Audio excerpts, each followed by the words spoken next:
पाकिस्तानला एक थेंबही पाणी मिळणार नाही. केंद्रीय जलसंधारण मंत्री सी.आर. पाटलांचं मोठं विधान. तर सिंधू जल करार रद्दचा निर्णय 3 टप्प्यात लागू होणार. सिंधू आमची लाईफलाईन. सिंधू जल करारावर पाकिस्तानच्या पंतप्रधानांचं वक्तव्य. आम्ही सर्व प्रकारच्या चौकशीसाठी तयार असल्याचंही वक्तव्य. चिनाब नदीची पाण्याची पातळी 2 ते 3 फुटांनी घटली. पाकिस्तानच्या सियालकोटमधील व्हिडिओ समोर. भारताने सिंधू पाणी करार स्थगित केल्यानंतर नदीच्या पाणी पातळीवर परिणाम. तर आमचं पाणी नदीत वाहेल किंवा त्यांचं रक्त. सिंधू जल करार स्थगित केल्यानंतर पाकिस्तान पीपल्स पार्टीच्या बिलावल भुट्टोंचं चिथावणीखोर वक्तव्य. कर्नल तैमूरकडून लंडनमधील भारतीयांना चिथावणीखोर धमकी. कर्नल तैमूर हा लंडनमधील पाकिस्तानी लष्कराचा संरक्षण डिप्लोमॅट.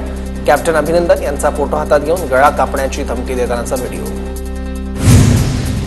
दहशतवादी कारवायांवर नजर ठेवण्यासाठी आता ध्रुव हेलिकॉप्टरचा वापर होणार. संरक्षण मंत्रालयाने दिली परवानगी. पहलगाम हल्ल्यानंतर भारतीय लष्कराकडून व्हिडिओ पोस्ट. व्हिडिओत भारतीय लष्कर सर्व आव्हानांसाठी तयार असल्याचं स्पष्ट. नेहमी तयार आणि सदैव जागरूक असल्याचं व्हिडिओला कॅप्शन. भारतीय नौदल तैनात असल्याचा फोटो पोस्ट. नौदलाच्या एक्स अकाउंटवरून फोटो शेअर. भारतीय नौदलाचा पाकिस्तानला सूचक इशारा. भारतीय लष्कराकडून पाकिस्तानला जोरदार प्रत्युत्तर. प्रत्युत्तरात लष्कराकडून एलओसीवरील पाकच्या लष्करी चौक्यांवर गोळीबार.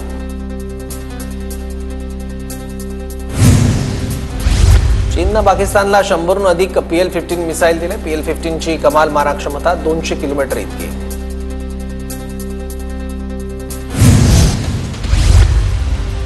पहलगाम हल्ल्यातील दहशतवाद्यांना सैन्याचा दणका. कालपासून एकूण 5 दहशतवाद्यांची 7 घरं जमीनदोस्त. पुलवामा, कुलगाम, त्राल, बिजबेहरा आणि शोपियान भागात कारवाई. दहशतवादी संघटनांशी संबंध असलेल्या शाहिद कुटेच्या घरावर कारवाई. जम्मूमधील शोपियानच्या चोटीपुरा गावात दहशतवादी शाहिद कुटेचं घर. चोटीपुरा गावात पोहोचली TV9 मराठीची टीम. अनंतनागमध्ये शोध मोहीम सुरू. 175हून अधिक संशयितांना ताब्यात घेतलं. दहशतवादी संघटनांना मदत केल्याच्या आरोपावरून संशयितांची चौकशी. पहलगाम हल्ल्यात कोणताही सहभाग नाही. TRF कडून पत्रक जारी. लष्कर-ए-तोयबाच्या TRFने हल्ल्यातून आपला हात मागे घेतला. हल्ल्यानंतर TRFने स्वतः हल्ल्याची जबाबदारी घेतली होती. मोदींच्या नेतृत्वात दहशतवाद्यांना उत्तर दिलं जाईल. पहलगाममधील दहशतवादी हल्ल्यानंतर JP नड्डांचा इशारा.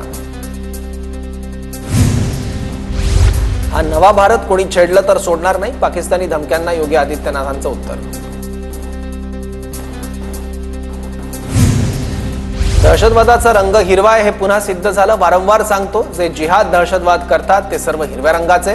पहलगाम हल्ल्यानंतर नितेश राणेंचं वक्तव्य.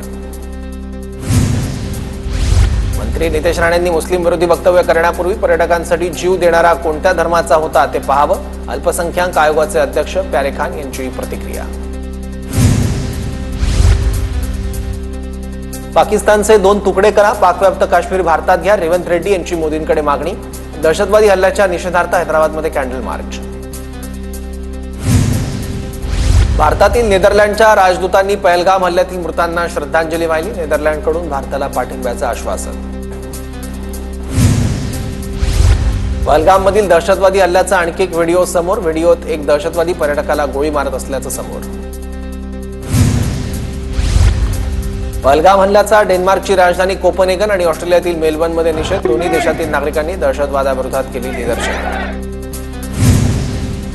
पाकिस्तानी लष्कराकडून LOCची पाहणी. शस्त्र लपवत पाकिस्तानी लष्कराच्या 2 जवानांकडून LOC भागात रेकी. ओळख लपवण्यासाठी पाकचे 2 जवान जवळच्या गावात थांबल्याची माहिती. दहशतवादी हल्ल्यानंतर पहलगामच्या बाजारपेठांवर परिणाम. पहलगामच्या बाजार परिसरात शुकशुकाट. काही दुकानं सुरू, मात्र दुकानात ग्राहकच नाहीत. बलुचिस्तानमध्ये मोठा हल्ला. पाकिस्तानच्या 10 सैनिकांचा मृत्यू झाल्याची माहिती. बलोच लिबरेशनच्या सैन्यानं बलुचिस्तानमध्ये IEDचा स्फोट घडवल्याची माहिती. जम्मू काश्मीरच्या कुलगाममधून 2 संशयितांना अटक. बंदुका आणि कारतूस जप्त. दहशतवाद्यांना मदत करत असल्याचा संशय. दरम्यान काल भारत-पाकिस्तान सीमेजवळील गावातून मोठ्या प्रमाणात दारुगोळा जप्त. Amazon, फ्लिपकार्ट आणि मिशोनं काश्मीरला डिलिव्हरी थांबवली. सूत्रांची माहिती. राष्ट्रीय महामार्ग बंद असल्यानं डिलिव्हरी थांबवली.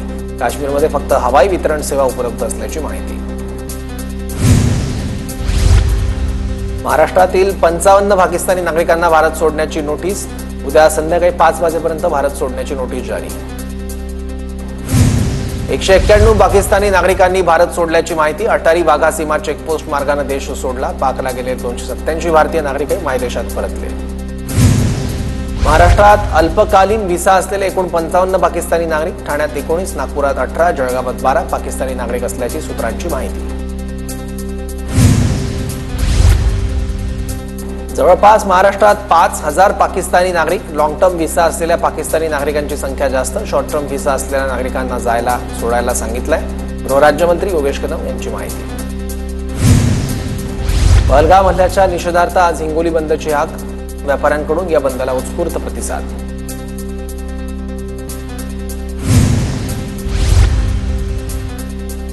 विरोधक पाकिस्तान आणि दहशतवाद्यांचा निषेध करण्याऐवजी राजकारण शोधतात.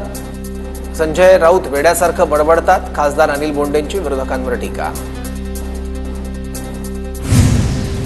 अमरावतीतील 118 पाकिस्तानी हिंदू नागरिकांना मोठा दिलासा. लॉंग टर्म व्हिसावर भारतात आलेल्या पाकिस्तानी नागरिकांचा भारतीय नागरिकत्वासाठी अर्ज. त्यांच्या अर्जाची केंद्र सरकारकडून पडताळणी सुरू. सोलापूरच्या करमाळ्यात पहलगाम हल्ल्याच्या समर्थनाचं स्टेटस ठेवल्याचा प्रकार. पोलिसांकडून अझहर आसिफ शेख नावाच्या व्यक्तीला अटक. अझहर शेख विरोधात भावना दुखावणं आणि चिथावणीखोर कृत्य केल्याच्या आरोपाखाली करमाळा पोलिसात गुन्हा दाखल.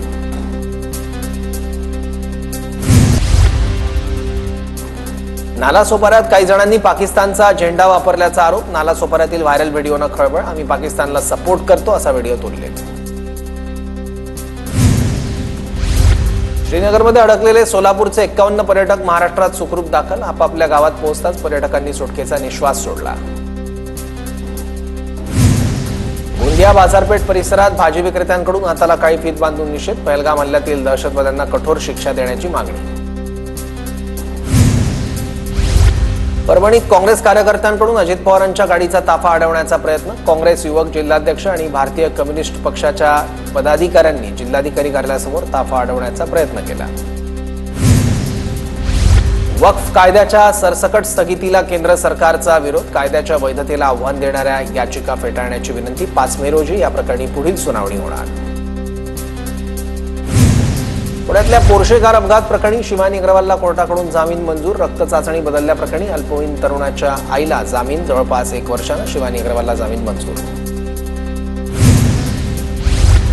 माजी आमदार काशीनाथ मेंगाळ यांचा शिवसेनेत प्रवेश होणार. अकोले विधानसभा मतदारसंघातील 1400 ते 1500 जणांचाही शिवसेनेत पक्षप्रवेश होणार. नागपूरमध्ये चंद्रशेखर बावनकुळे यांच्या उपस्थितीत हिंगणा विधानसभा मतदारसंघातील पवार गटाच्या कार्यकर्त्यांचा भाजपमध्ये प्रवेश. कोराडी जनसंपर्क कार्यालयात पक्षप्रवेश संपन्न. शाहीर लेखणीतून भाषणातून रोष व्यक्त करायचे. कुणाल कामरानेही रोष व्यक्त केला. कामराचा अधिकार काढत असतील तर हे चुकीचं. शेकापचे सरचिटणीस जयंत पाटील यांची प्रतिक्रिया. भिवंडी तालुक्यातील राहनाळ गावात फर्निचरच्या गोदामाला भीषण आग. फर्निचरचे 7 ते 8 गोदाम जळून आगीचे कारण त्यावर स्पष्ट. नाशिक शहरात उकाडा वाढल्यानं नागरिकांची लाहीलाही. उष्णतेपासून बचावासाठी पोलिसांकडून शहरातील 50 पैकी 30 सिग्नल दुपारच्या वेळेत बंद ठेवण्याचा निर्णय. दुपारी 1 ते 4 या वेळेत बंद राहणार सिग्नल. सातारा जिल्ह्यातील माण तालुक्यात उष्माघाताचा पहिला बळी. तेलदरा गावात वृद्ध शेतकऱ्याचा उष्माघातानं मृत्यू. ज्योतिराम शिंदे असं मृत वृद्ध शेतकऱ्याचं नाव. नागपुरातील उन्हाचा पारा गेल्या 4 दिवसांपासून 44 अंशांच्या वर. वातावरणातील कोरडेपणामुळे उन्हाची तीव्रता अधिक. चिखलदऱ्यात उन्हाचा पारा 37 डिग्री पार. उन्हामुळे चिखलदऱ्याकडे पर्यटकांची पाठ. हिल स्टेशनची वाटचाल हिट स्टेशनकडे. चिखलदरा पर्यटन स्थळावर शुकशुकाट. वाढत्या तापमानामुळे पाण्याचं बाष्पीभवन. मागील 1 महिन्यात मराठवाड्यातील 12% पाणी आटलं. छत्रपती संभाजीनगरमध्ये टँकरनं पाणी पुरवठा.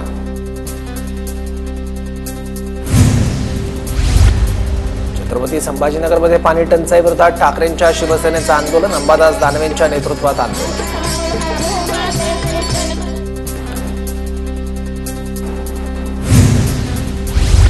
गोंदिया शहराला पुजारी टोला धरणाच्या राखीव पाणीसाठ्यातून होणार पाणी पुरवठा. पुजारी टोला प्रकल्पात 10 दशलक्ष घनमीटर पाणी आरक्षित. जलसंपदा विभागानं केलं पाण्याचं नियोजन. बुलढाण्याच्या वडाळी गावात भीषण पाणी टंचाई, पाण्यासाठी 60 फूट खोल विहिरीत उतरून जलसमाधी आंदोलन, जिल्हा प्रशासनाचं दुर्लक्ष होत असल्याचा आरोप. सिंधुदुर्ग जिल्ह्यासाठी 5,79,00,000 रुपयांचा पाणी टंचाईचा आराखडा तयार, टंचाई निवारण्यासाठी 12 गावं आणि 302 वाड्यांचा समावेश. यवतमाळच्या आर्णी तालुक्यातील सुधाकर नगरमध्ये पाण्यासाठी वणवण, हंडाभर पाण्यासाठी करावा लागतोय 3-3 तास पायी प्रवास, टँकरमधलं पाणी अस्वच्छ असल्याचा ग्रामस्थांचा आरोप. चंद्रपूर जिल्ह्यात वैद्यकीय अधिकाऱ्याला ठोठावला 29 लाखांचा दंड, अधिकाऱ्याकडून अवैधरित्या मुरुम उत्खनन, पंचनाम्यात 422 ब्रास मुरुमाचा अवैध साठा आढळला. राज्यातील कांदा उत्पादक शेतकरी दुहेरी संकटात, रोज कांद्याच्या बाजारभावात घसरण, वाढत्या उन्हामुळे कांद्याची प्रतवारी खराब. चंद्रपुरात तापमानाचा पारा 46 अंशांवर गेल्यानं ताडफळांनी बाजार गजबजला, वाढत्या तापमानामुळे शरीर थंड ठेवणारी फळं सेवन करण्याकडे नागरिकांचा कल. सोसाट्याच्या वाऱ्यामुळे लग्न मंडप उडाला, हिंगोलीतील औंढा नागनाथ तालुक्यातील सुकापूर गावातली घटना, मंडप उडाल्यानं वधू वर आणि वराडी मंडळींची धांदल.